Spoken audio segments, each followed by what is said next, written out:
नमस्ते दोस्तों। आज से कुछ दिन पहले कोलकाता के आरजीकर हॉस्पिटल में रात के अंधेरे में एक बहुत ही घिनौनी काम को अंजाम दिया गया था।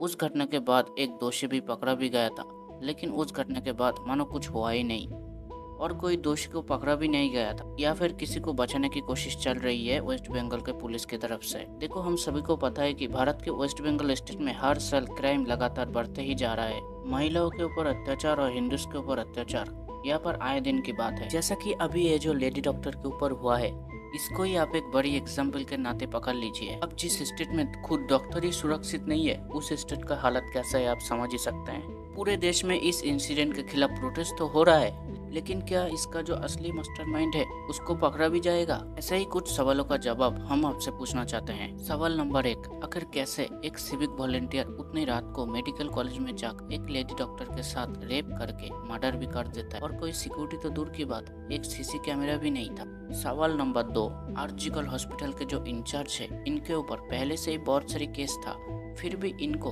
इतनी बड़ी हॉस्पिटल का इंचार्ज कैसे बनाया गया? और तो और इस इंसिडेंट के बाद जब लोगों के प्रेशर के अंडर अपनी कुर्सी छोड़नी पड़ी, ठीक 1 घंटे बाद दूसरी मेडिकल कॉलेज में इनको इंचार्ज बना दिया गया। सवाल नंबर 3, आखिर क्या वजह हो सकता है कि इतनी सारी क्वेश्चंस के ऊपर से ममता दीदी पर्दा नहीं उठने दे रही है? देखिए, अभी फिलहाल तो इस केस को सीबीआई हैंडल कर रहा है, लेकिन लगता नहीं है कि इस केस का भी कुछ होगा, क्योंकि वेस्ट बंगाल में ऐसे बहुत सारी केस सीबीआई के पास है जिसका आज तक कोई सॉल्यूशन नहीं निकला है। स्टूडेंट, डॉक्टर और आम लोग इसके खिलाफ बहुत सारी प्रोटेस्ट तो कर रहा है, लेकिन धीरे धीरे लगता है एक केस भी दूसरे केस की तरफ ठंडा पड़ जाएगा। फिर क्या कुछ दिनों में लोग इसको भी भूल जाएंगे, क्योंकि केस वेस्ट बंगाल का है बॉस। आखिर में मैं आप सभी से एक निवेदन करता हूँ, आज 2024 में आकर अगर हम ऐसे ही घटनाओं को इग्नोर करते रहेंगे तो क्या पता कल हमारे साथ भी ऐसा ही कुछ हो जाए।